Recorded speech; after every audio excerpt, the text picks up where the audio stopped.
Welcome to the Stimson Center. I'm Brian Eiler, Director of the Stimson Center Southeast Asia Program and also chair of the War Legacies Working Group, a working group that we have here at the Stimson Center to talk about the legacies of America's war in Vietnam, Laos, and Cambodia.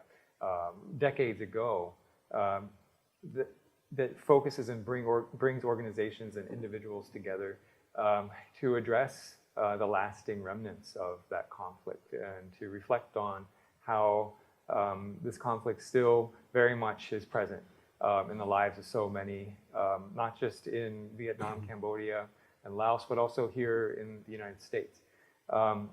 We're going to focus our talk today on George Black's new book, The Long Reckoning, a story of war, peace, and redemption in Vietnam, which has recently come out, and it came out on the 50th anniversary of the day that the last combat troop left Vietnam. We're joined by George Black, who is a prolific writer. You might know him from his excellent book on the history of Yellowstone National Park. You also find his writings in The New Yorker and the New York Times Magazine, most recently with an expose on how Agent Orange, which we'll talk about today during our conversation, is still present and affecting lives in Laos. And it was kind of a new revelation that has opened up new opportunities to address these legacies of war. We're also joined by friends and authors as well. Charles Bailey is calling in from Lummi Island in Washington. He's written a similar book to George's called From Enemies to Partners with his co-author Lê Kê Son. This is kind of your data and policy version of George's book, The Long Reckoning, which is very much narrative written and covers the last 60 years of the conflict. If you can imagine that the conflict has lasted for 60 years, even though the war officially ended in the mid-70s. We're also joined by Patricia Kit Norland, who is another author, recently has published The Saigon Sisters, which is a story of 9 women who were part of the resistance and fought for independence in Vietnam and tells their story. And Kit Norland is a career Foreign Service officer, very active in public diplomacy for the State Department, and deeply experienced with work in her career in Asia as well. And also we're joined by Sarah Calabria, who is the CEO of Legacies of War, which focuses on unexploded ordnance and other remaining remnants of war in Laos, Cambodia, and Vietnam. Sarah is not an author yet. Perhaps we're putting some pressure on to write your book, Sarah. Does op-ed count? But she does sponsor the War Legacies Library, and we're going to be writing about the post-conflict era as well once our conversation gets going. I didn't give a full introduction to Charles Bailey, but I will when we get to his part of the story. What we're going to do today is have a conversation about George's book and kind of new knowledge that has come to light about a story that's believed to be told and known here in the United States, as well as take a dive into reflection of how the conflict still lasts and how there are victims. I think, Charles, you wrote in a recent letter to the editor in the Washington Post that the last ghost of war is this Agent Orange issue that still needs to be addressed, and there's still so much that needs to be addressed in Vietnam, Laos, and Cambodia, and here in the United States for this last ghost of war, which needs to be exorcised. The book itself is structured by telling the story of 2 American veterans who returned to Vietnam to discover a country that is recovering in the early 1990s and who find a way to help with that recovery effort. And through their efforts, peace and reconciliation on many fronts move to the fore of the discourse about U.S.-Vietnam relations. And then with the efforts of a small group of individuals, Americans and Vietnamese alike, working together we learn of this very human story of how Americans of Vietnamese, and towards the end, Lao citizens as well, continue to work on disabilities assistance related to Agent Orange, on cleanup from unexploded ordnance, and have really turned a dismal and horrific situation into one of peace and redemption. There are a lot of narratives in the book that George challenges, and I hope our discussion today can focus on how those prevailing narratives are challenged. But I think one of the salient themes of the book is that, you know, you really show how the efforts of a small group of dedicated people can bust through a Stonewall opposition here in Washington, right? To drive peace, to drive the rebuilding of a relationship, to move a relationship so far ahead and to get resources in the hands of people who need them. And that's of the many messages, to me, that's the most poignant. So enough for me, let's get our conversation started. Just some quick questions, a round of reactions. But first, maybe George, if you could offer up a summary of what the book covers. Sure, yeah. The most important thing about a book is the title, I think. And sometimes you struggle with that for a long, long time with your publisher and you kick options around. The moment that I came upon this quote of Thomas Jefferson's, which he wrote in 1808, that was the title of the book, The Long Reckoning. He wrote, "The evils of war are great in their endurance and have a long reckoning for ages to come." And I thought, well, there's the perfect story of Vietnam, Laos, Cambodia, but it's also the story of every war. Jefferson was writing about Europe and the danger of getting entangled in foreign wars because they tend to go badly. And I think in a way the motivation I can trace back to childhood. You know, I grew up in Britain in the 1950s and 1960s. My parents used ration cards for years. You know, our neighborhood in South London was bombed to smithereens and there were still whole blocks that had never been rebuilt with piles of rubble. I had a grandfather who was bedridden from World War I by mustard gas. I had an uncle who, we never used the term in those days, was crippled by PTSD because of his experiences as a guerrilla fighter against the Japanese in Burma. What I think is interesting about Vietnam is that unlike Germany and Japan, where it was the winners in the war who determined how the peace would unfold, this was the opposite. It was actually the losers. And they created, because of many reasons, their resentments at being defeated, which was unfamiliar to Americans. Nothing could move forward for many, many years. And it took a long sequence of effort by this group of people that I describe, gradually to push past one issue and then on to the next. It started with the recovery of Americans missing in action. It moved on to humanitarian aid for the disabled. It moved from there to stopping the reason so many people were disabled, which was they being blown up by unexploded bombs. And then finally you get to the toughest one, which is Agent Orange, and we'll come to that later. But I think, you know, the message to me, a lot of people read this book and they say, oh, it's so depressing to think again about how horrific the war was.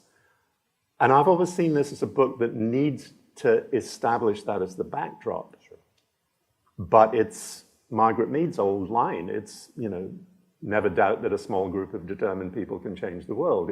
Indeed, it's the only thing that ever does. So to me, it's a very optimistic book. Right. And I think that raises questions about how different readers interpret that history, what they already have lodged in their head as the story, and whether you can challenge that story. Kit, you've recently finished the book. What are some of your reactions? Well, I just can't thank George enough for doing what many of those 30,000 books on Vietnam haven't done, which is provide the perspective of Vietnamese, Laos, and Cambodian individuals, people who are living there, people who experienced the actual bombing and poisoning, and how they suffered the immediate effects and then the lifelong effects. And the way George went into villages and spoke with people and got their eyewitness accounts. I remember reading about one man saying that the planes would rumble in early in the morning and white spray would blanket everywhere. And we saw the fish dying in the pond. And then we waded into the pond and we took the fish home to eat. I think it's so crucial. Dr. Dai, one of the many Vietnamese whose stories he is bringing to us in this dearth of stories of individuals living there, was a surgeon during the war, and he would conduct surgery while one of his assistants was pedaling a bicycle to provide the electricity, the lighting. That kind of individual account is a huge contribution, and I think is going to be one of the reasons this book could, it's not depressing, it's what we need to understand the realities of the past, just as our own country right now is trying to come to terms with our past from 400 years ago. You cannot meaningfully move forward without addressing, being aware, and understanding what the past is. So history and her story are absolutely vital, and I think this brings fresh, unusual perspectives and will be a huge contribution to us still finding ways to learn and learn from these tragedies and avoid them in the future. And in many ways, we're still growing out of the experience of the conflict in Southeast Asia. And, George, one of the you're an extremely talented writer. One is that your wartelling, you do go over what happened during the conflict in kind of the first third of your book, is extremely gripping. And then what happened post 1975, it could be told as kind of a policy story. It could be told as something that is just strictly for readers here in Washington, so to speak. But you tell the story of 1975 to 2023 in an as gripping way as you told the war, and that's a real talent. But you go through and pick out pieces of what happened in that post-war era that still resonate today. Like, for example, I didn't know, I feel like I should have known this, that Rolling Thunder, the annual motorcycle thing that happens here in Washington, I guess no longer does, is named after the bombing campaign of the Vietnam War and is linked to the veterans movement. I didn't know that. But also you go in and kind of show that the early roots of the far-right movement, as we know it today, fake news and other, are rooted in that experience of the war itself and then the post-war era. So there's, just getting back to your point, there's so much that resonates, I think, to today's reader of, even though so many of the readers, like Sarah and me, we were born after the conflict, right? The only way we have to interact with this is through people's stories, because we go to the region and we talk to veterans, or reading books or movies or media like this. But Sarah, you were born in Laos in the post-conflict era from a refugee family who came to the United States, and now you are leading one of the key organizations that's addressing legacies of war. As a person that's deeply involved in this, what was your reaction to George's book? Yeah, thanks, Brian. George, thank you. It's, I have just so much thought, but when we first talked about this book, and I mean, I guess combinations of times, right? But what I remember the most was just walking the streets of Hanoi with you and just can't wait to get my hand on a copy. Mm-hmm. And when I finally did, it was breathtaking. I couldn't put it down. Honestly, I just felt like this book was really written for me. Mm-hmm. Not to be so cynical about it, but I think this is a must read for everyone that is 45 and under. Because I think that age, especially, I mean, everyone should read this, but in particular, everyone 45 and under, and especially those Americans that are from the diaspora community. There's so much that, even I'm in this sector, I don't know, right? And just reading this, seeing the names and the story of colleagues, people that I interact with, Right. and learning so much about, Chuck, Susan, Jackie, many of them, I was really just blown away by everything that they have done and how they didn't allow obstacles to get in the way of making a difference, right? It was really, while, we can't escape the reality and we can't escape the fact that the war might be over on paper and we may not think about it here in the United States, but for the people of Laos, Cambodia, and Vietnam, it never ended because of the legacies that endured, right? So, just for me, while the reality is definitely a devastating one, and one that every single page of the book, I felt like everything that happened in Vietnam extends to Cambodia and Laos. And then I think of stories that I heard throughout, my childhood and my career, as someone whose entire family is impacted by the war. I kept on just seeing how like the pieces connect. But at the very, very end, like what I got from it is just like, wow, if my friends, my colleagues can do this, imagine what we can do as a tiny little organization, Legacies of War. It was inspiring for me, and I draw a lot of strength from their stories. It's really good to hear. So, your job is, there's a lot of work to do, but you've produced inspiration, for so many with this Can I effort. just say one thing Please, in yeah, response to Sarah there? Books take shape step by step, and you often don't know where they're going to take you.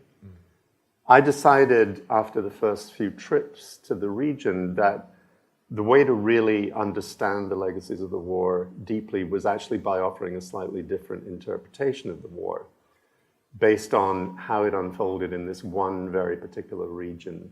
These two provinces of Quang Tri and Phua Thien that border the old demilitarized zone, and then crucially, the Ho Chi Minh Trail in Laos, along that border right there. And to ask why the destruction was so bad there, on all fronts, the number of American MIAs who were pilots who went down over the Ho Chi Minh Trail, the magnitude of the Agent Orange spraying and the secrecy of it having been used in large amounts in Laos, the extraordinary, just mind-boggling degree of the bombing. Quang Tri province is tiny. I mean, these Right. two provinces in that border area together, we're talking about a place the size of Connecticut. Yep. And just Quang Tri, more bombs dropped on it than on Germany in the whole of World War II. And Laos was even worse. Right. So once you focus on that area, I think it takes you to a new understanding of some important elements of the war. Why was the destruction so bad? What did that say about the nature of the conflict, the strategies of both sides, how one fed off the other? And in the end, the Vietnamese side, they were so much the masters of the geography, the terrain, the mountains, the forests, and they were masters of a war of attrition. And it got to the point where the only alternative the Americans had to attrition was annihilation, to the point where there was serious discussion of nuclear weapons, chemical weapons, bacteriological weapons, because they were never going to win a war of attrition, which essentially meant because the alternatives were impossible to contemplate, they were going to lose. They could never have won that war. And Laos, this story would not be complete without the chapters on Laos. You can't understand what happened in Vietnam without understanding the Ho Chi Minh Trail. Yeah. Brian, just one quick note as we pivot around. While I totally appreciate Sarah's desire to have those under 45 read this, and I think that's crucial and it will help them so much, my great dream is that everybody who was involved in the war reads this. Those men, by and large, who made those decisions, yes, we can go with this kind of destruction without any concern for the human consequences. So I really hope that this book is read by every American. It is part of who we are, and we need to face it, and you have given us the personal narratives with enough scaffolding, the information about what was going on politically here in the White House, in in Hanoi. And so it's a rare package that I think can appeal to a very wide readership, including those, many of whom were directly responsible for some of this tragedy. Yeah, no, Kit, I really appreciate that. I think where I was coming from is that there's so much that, you know, my generation have yet to learn and discover and piece together, like, the understanding of our parents, grandparents, and, you know, beyond it, and ourselves, right? Because I consider this something that many people, including myself, prior to joining the Board of Legacies of War back in like 2015, I didn't think that I had enough knowledge or enough power to do anything. But what I think this book does for the younger generation, and especially, like, I wish I read this in college. I mean, you know, I feel like it will inspire them to want to do something and to want to get into the sector, right? Like, meaning the sector to try to resolve the impact and the legacies of war, if you will, right? And just knowing how a small, tiny group, a small but mighty group of people were able to do that, that is, that gives me hope, right? And I want this to inspire the next generation, because, you know, there's so much to be done in the region that I think the job will still be there after I'm gone, you know, and this is why we invest so much in just like trying to reach that next generation. Let's pivot to Charles joining us from Washington State, because he's someone who realized that he was in a position to do something. And Charles, your story is told in the book alongside that of Chuck Searcy and Manus Campbell. And you were there in decades ago, beginning to identify the problem and to draw up a plan for addressing particularly Agent Orange work when you were the director of the Ford Foundation's office in Vietnam. My question to you, Charles, is, did George get your story right? And tell us about, you know, what it took to get the effort going. Wow, two big questions. Thank you. Yes, George did get it right, but it took years because I kept saying to a friend of mine, this guy keeps coming back and asking seemingly identical questions. And my friend replied, all good journalists ask slightly different questions multiple times because that's their way of getting in and getting it right. So I was sort of nibbled, that's not the right term, queried repeatedly, and George was very amenable to my vigorous pushback, even allowing me to look at some of the drafts and so forth. And I think this is a wonderful book. And I will tell you why in a word. Because people don't know what it's like to be caught up in violence. Everywhere you look, the Vietnamese have this phrase that became a title of another book, a movie, when heaven and earth change places. And that's what was going on for the last 60 years in Mark, but certainly during the period in Aloy Valley. I first went to Aloy, on the edge of Aloy, as George says in the book, shortly after I went to Vietnam. And the people I were with. When was that? When did you first go to Vietnam? First went to Vietnam as a tourist in 1990, and then 7 years later, the president of the Ford Foundation gave me a call and said, we'd like you to go to Hanoi. What do you think?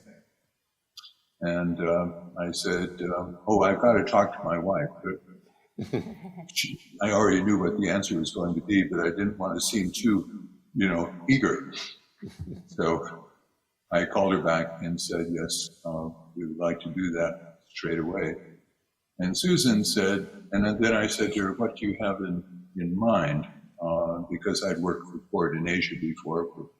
She said, well, I remember that you went to Vietnam 7 years ago, but we're doing some things like we did when Ford opened its office in China in 1988. International relations, agriculture and rural development, social sciences. But I feel we need something more. But anyway, you go there, you'll figure it out. So I thought, what a wonderful mandate.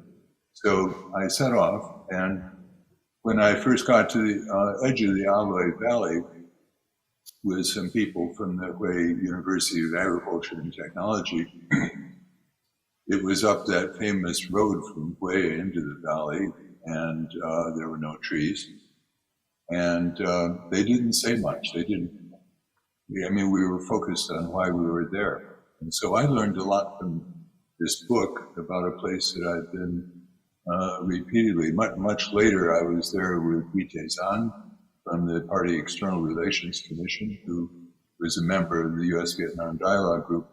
And he laughed and he said, after we'd been to Asho, he said, you know, the real reason I came along with you, Charles, was to stop you wandering off into the hills there.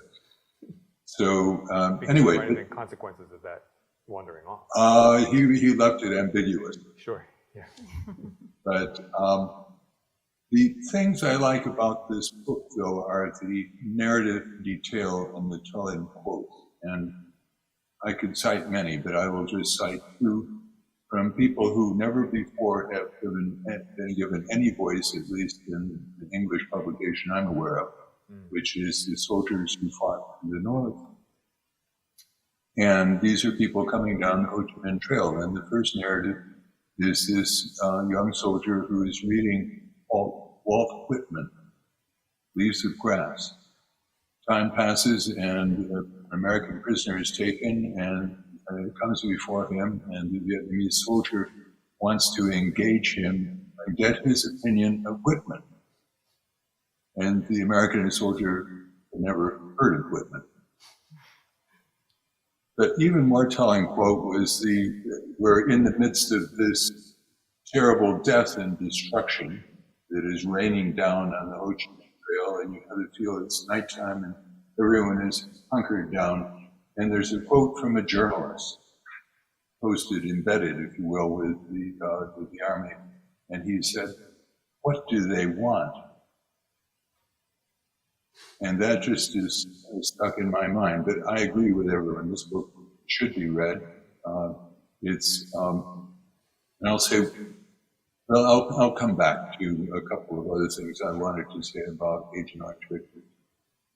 Well, let's focus a bit on Agent Orange.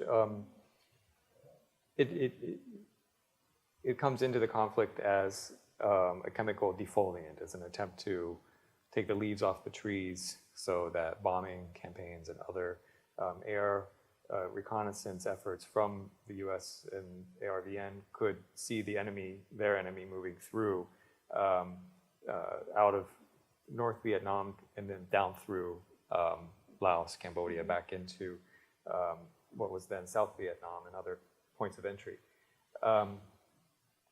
Was it always known to be a dangerous chemical?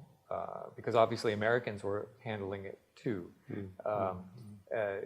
So how was it first described, and then what was the turning point? At least when did we know it was a problem? Depends who you mean by we. Sure. Different answers to different we's. Yeah. I think when I talked earlier about how there are certain embedded stories that people have in their minds, one of them is a very hard thing to talk to American veterans about. I mean, I've talked to a lot of American veterans and their family members who sickened from Agent Orange, died from Agent Orange-related diseases. And it's pretty universally believed, because the veterans were so badly treated when they came home, nobody knew what to do with them because they'd lost a war, and Americans don't do that. And their families didn't know how to relate. They didn't know how to describe or come to terms with their own experience. And many of them to this day don't talk about it. I met a veteran in St. Louis the other night at a book talk.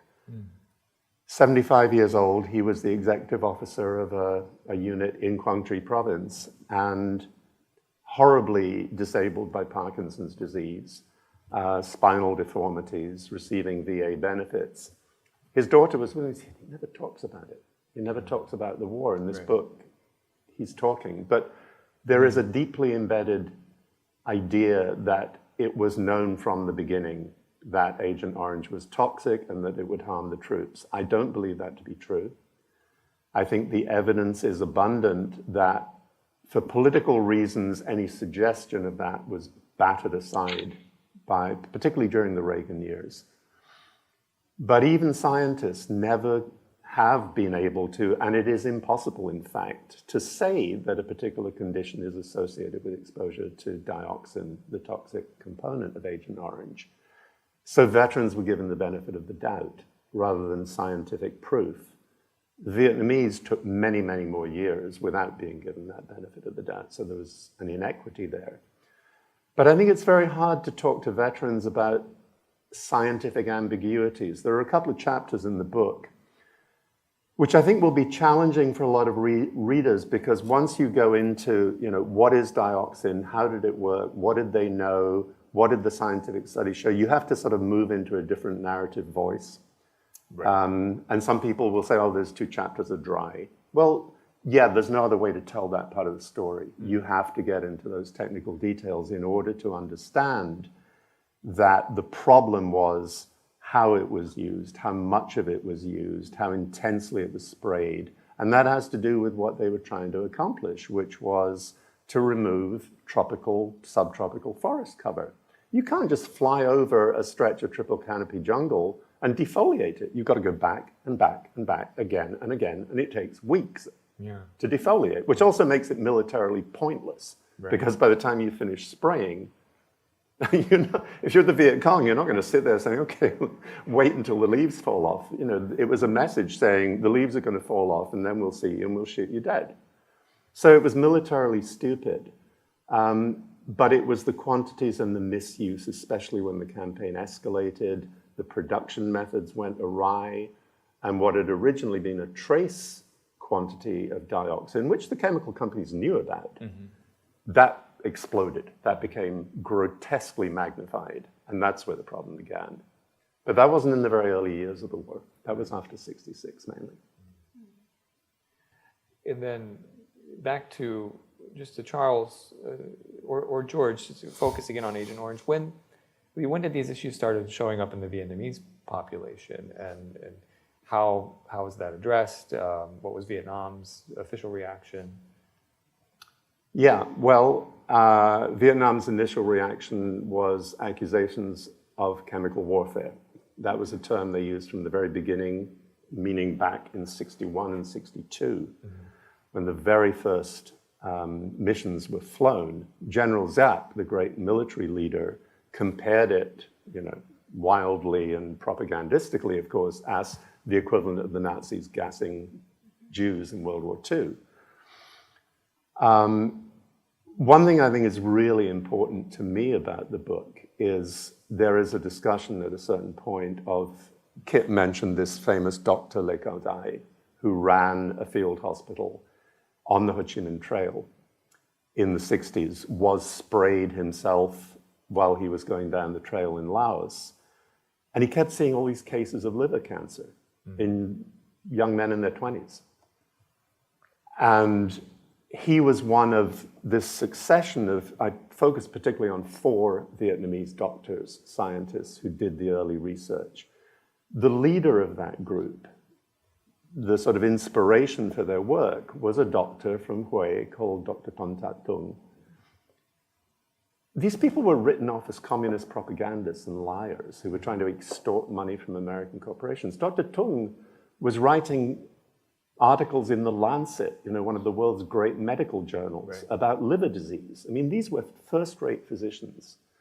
And to see them dismissed, and they've never been given credit, to my knowledge, in American literature on the war. And I thought it was extremely important. And it reinforces the whole idea that whether it's the humanitarian aid workers like Susan Hammond, like Lady Borton, like Jackie Chagnon, whether it's the veterans I write about, Chuck Searcy, Manus Campbell, whether it's the scientists, Canadian for the most part, who worked with the Vietnamese, were funded by the Ford Foundation under Charles. All of these people started with that same question. They didn't come in saying to the Vietnamese, here's what you need, we're going to give it to you. They came in saying, what do you need and how can we help? Right. And that above all, they took the lead from the Vietnamese on Agent Orange. These explorations of the chemical in the Aloi Valley that Charles is talking about, those were Vietnamese-led partner missions. They were not missions by foreigners. They were the government's 1080 committee of scientists and the Hatfield team from Canada, sponsored, funded by Charles's grants in the later stage after the Aloe Valley initial stage. So it was always taking the lead from the Vietnamese. And I think that's a big message of the book in general. Kit, I think you came into this process being in Vietnam in the late 1980s and then the 90s, kind of watching the U.S.-Vietnam relationship come back together. Was, were war legacies and addressing the legacy of Agent Orange part of that conversation? And how was it framed then? And how did the collaboration kind of forge a stronger relationship?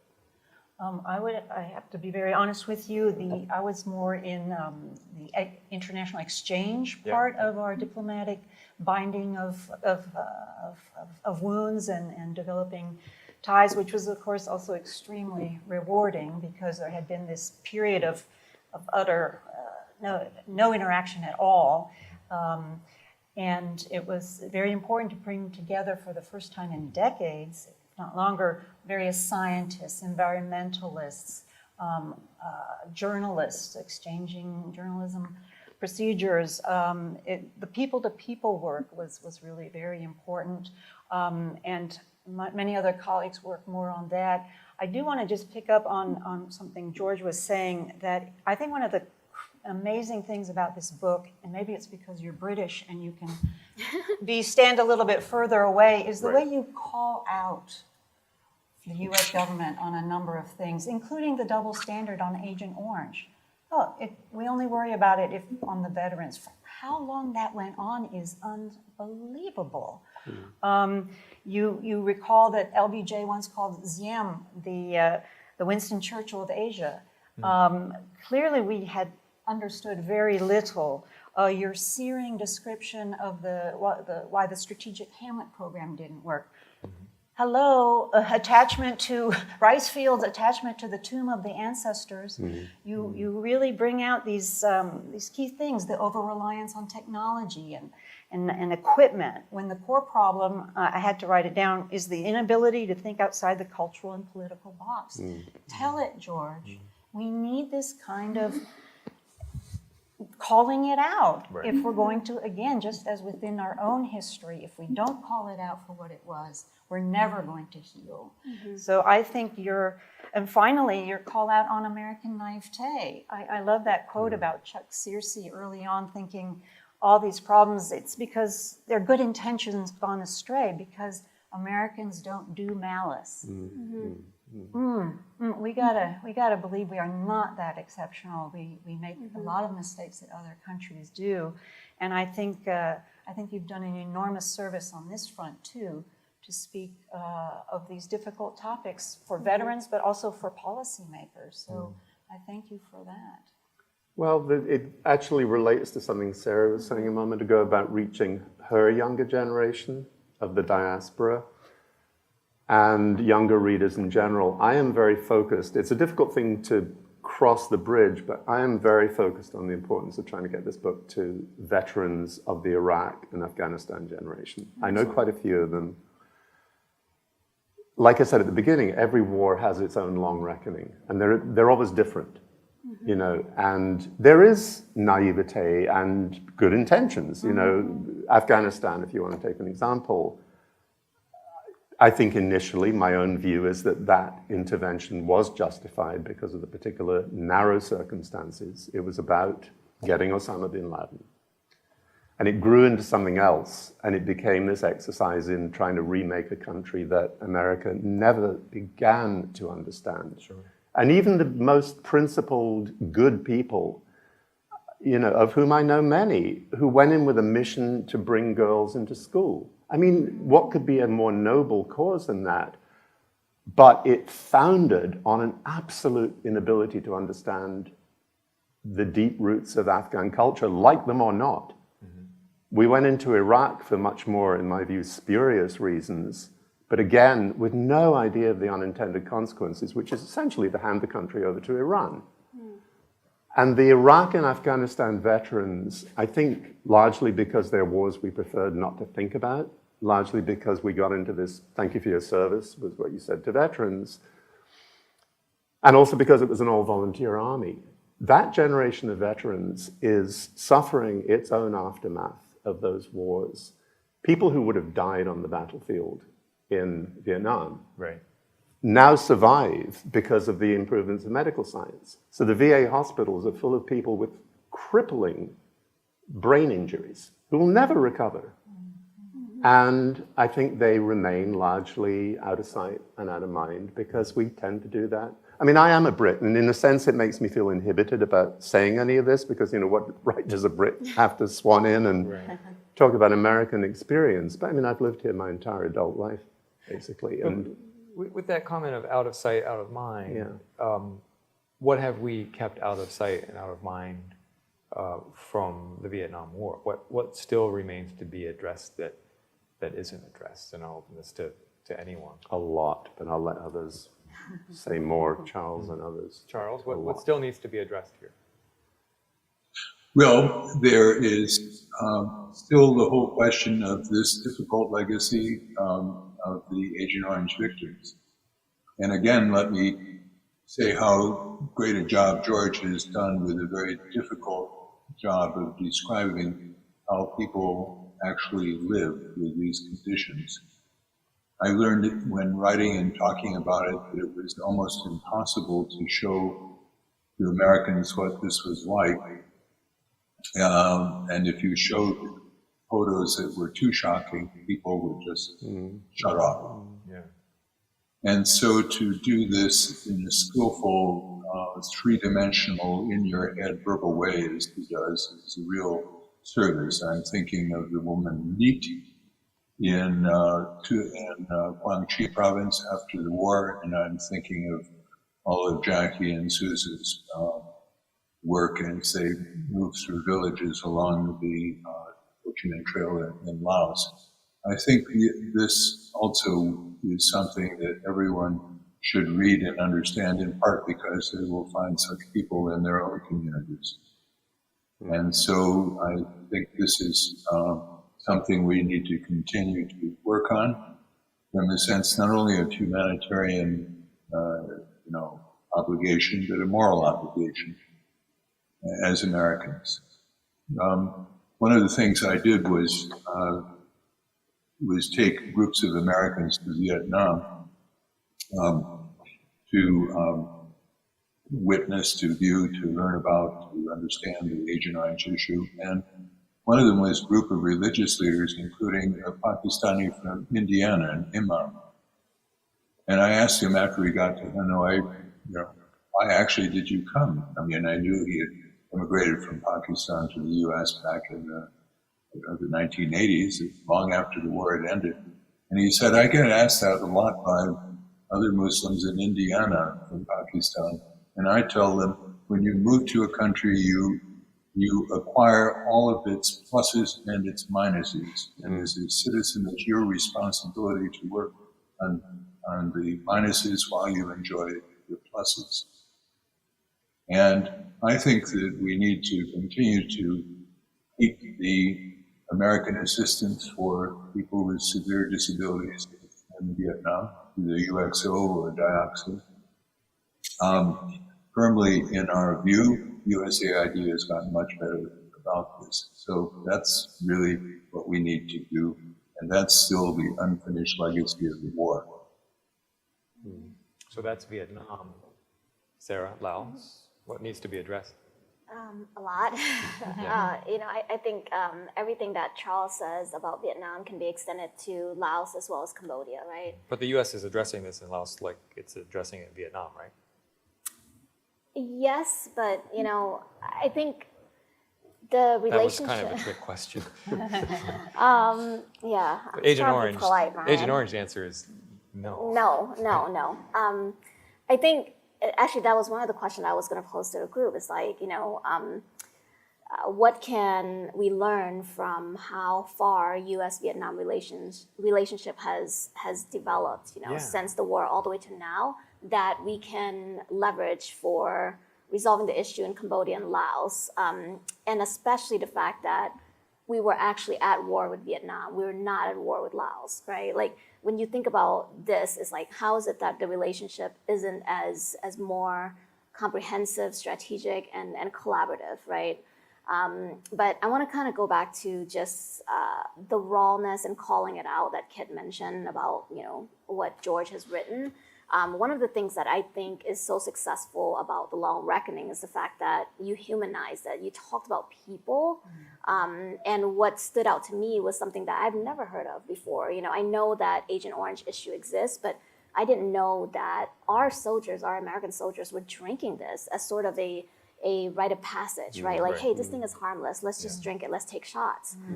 But it also made me think about how we're still not in this space where we can like affirmatively, adamantly say that this is because of Agent Orange. This is why all these health impediments, all these birth defects, all these things are happening, right? Like we know that's related, but we're not saying this is because of Agent Orange, right?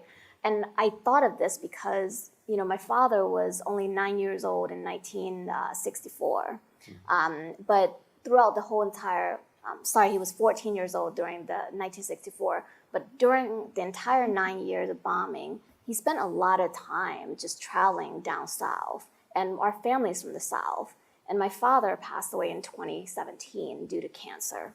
So, it's just really makes me think about how, while we're on this space, our organizations are very, very small. I'll just utilize one example of how we've been able to work with Susan and Jackie with War Legacies Project in just really, really leveraging and encouraging more interaction among like the diaspora community to really speak with Lao government official to like really, really bring this up constantly, right? And say like, hey, there is this problem, and War Legacies Project, Susan and Jackie have already done the homework and documented this. How can we partner together to bring this to Congress, right? Because the bread and butter of what Legacies of War does is our ability to really, really talk to our members of Congress to encourage more funding for UXO clearance, victims assistance, mine risk education, but now partnering and then bring that education to the forefront as it relates to Agent Orange. We haven't done enough in the region total, right? Like we have funding in Vietnam, funding in Laos is starting, thanks to War Legacies Project, Tim Reeser, Senator Leahy. Right. But in Cambodia, zero, right? We're not even talking about this. And the community at large, I think, both the American community and especially the veteran community, it is hard, but I think civil society organizations need to really make greater intentionality in reaching out to that community that lived through the war, that was in Laos, Cambodia, and Vietnam, and really see our veteran community as allies instead of adversary, right? Yeah. And also think about how to communicate and make people, like younger generation, understand why this matters, why this should matter to them, despite not, if they weren't born during that time or not born even in the region or have any connection, but why this should matter to Americans. And to me, the most American thing to do is to call out things and is to really like take it as your responsibility as a citizen of this country to really help resolve past issues. Well, you mentioned the work of Tim Reeser and Senator Leahy in getting the U.S. government resources. I think Charles calls them decimal dust. You call it decimal dust. Well, I'm quoting Charles on that one. in the book, together to first kind of spearhead the addressing of this in Vietnam, but then keep it going, sustained up to the present day on the increasing yearly allocation. I worry about the fact that Senator Leahy has retired. Tim Reeser has recently retired as well. Not yet. Or he's winding down, I guess. Part time. Okay. And the people that are the most familiar with this situation, who were there in the 1970s, 80s, and 90s, are moving into later stages of life, and that something needs to stay to pass the torch. And I think, George, your book is one of those attempts and one of those torches that allows this this horrifying issue to be passed on to younger generations so that they can address it. Yeah, I mean, I think it's also, as Charles says, there is still a lot more to do on the victims of Agent Orange in Vietnam. As Sarah says, there is a lot to do still in Laos, including beginning really to work on that issue. There's a generational problem in Congress after Senator Leahy that a lot of people worry about now, who takes up that torch. But there's also other issues, and I want to say something about this quickly. There's a chapter in the book called Unfinished Business, and it touches on a couple of other things that I think are hugely important and go to Kit's comment earlier in one case about double standards. The United States left about 2,600 service members on the battlefield, missing in action. I think it is completely correct and completely moral to have had the responsibility and the budgets to bring those people back. I think it's an obligation if you send young men into combat and young women into related dangerous situations, you have to bring them home. Any country has to do that.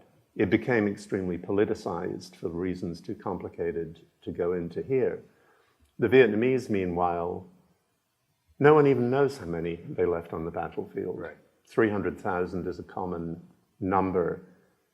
Now, you can paralyze yourself by talking about double standards because they're so outrageous, but actually the Vietnamese don't, which is one thing that every time I talk to a Vietnamese family, I'm just astounded. When news came that Senator Leahy and Tim Reeser and USAID and Harvard University and USIP, the US Institute of Peace, and Texas Tech University, and all these partners had begun to work together for the first time to get some aid to the Vietnamese to deal with their missing. Sure.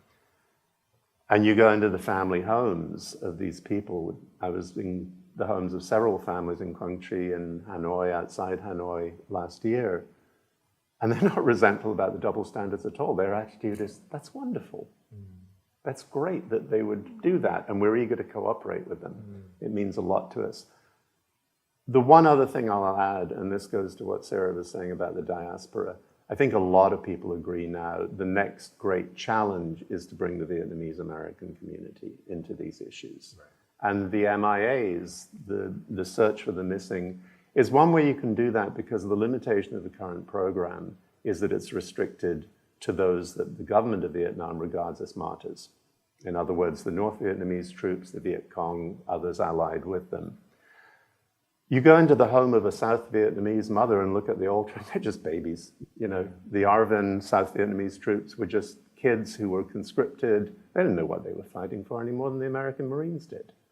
And I think that's going to be a major political battle. It's going to be resisted at first by the Vietnamese authorities.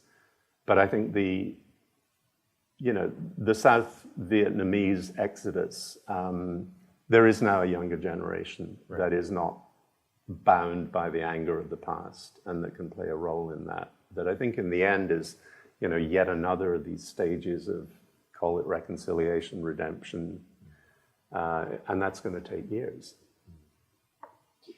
Can I jump in here and just follow up? Please, Charles. Please, Charles.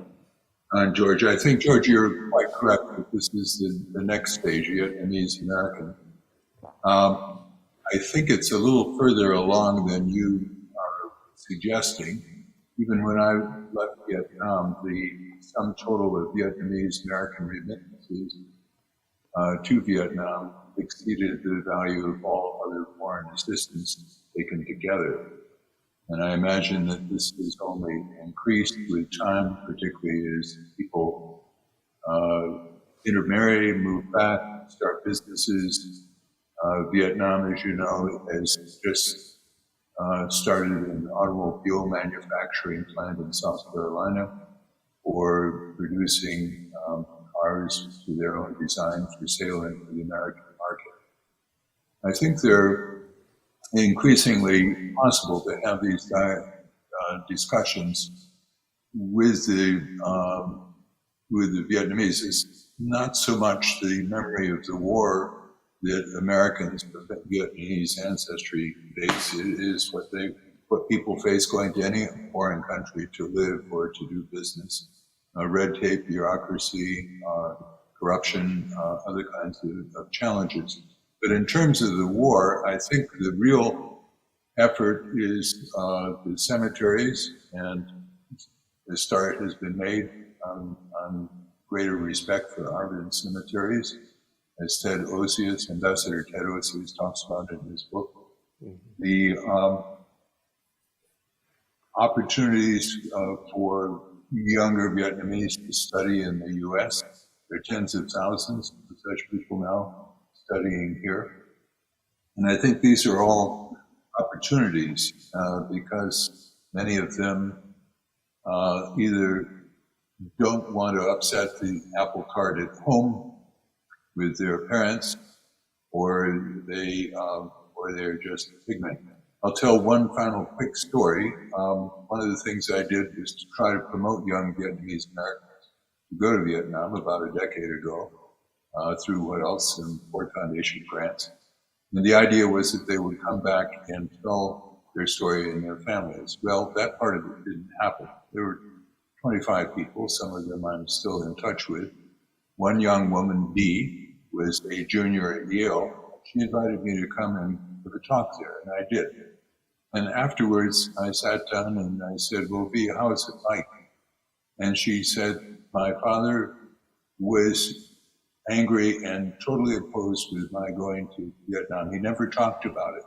But when I came back and sat down and told him what I had seen, he burst out into tears.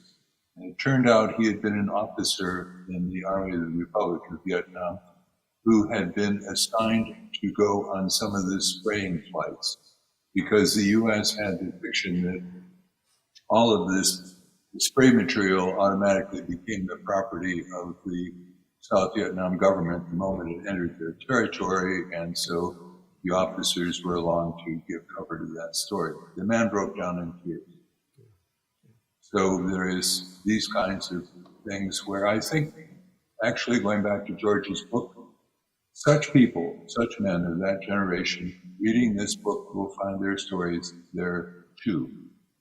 And if not, they can help us with the next book to tell their stories better. I think we've all talked about and identified how this is indeed a long reckoning. And there's so much more that can be done in this issue area. George, I'll just give you the last word as the author of this really groundbreaking book. You know, how can you write a groundbreaking book on the Vietnam War after 3,000 books have been written about it? But you've done it. You've been out all over the United States. You've got more plans to travel around. You've interacted with some people who are reacting to your book. Can you share something that surprised you? And don't end on a depressing note, because we've been kind of depressing. No. It's in a way the bad stuff is really not surprising. What has surprised me so far?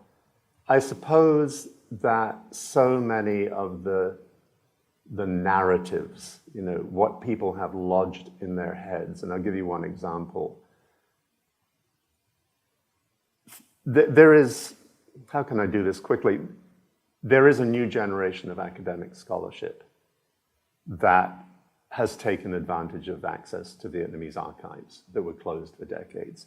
It's beginning to transform our understanding of how the war was fought on Hanoi's side. And that has not remotely made its way into what you would call the mainstream readership.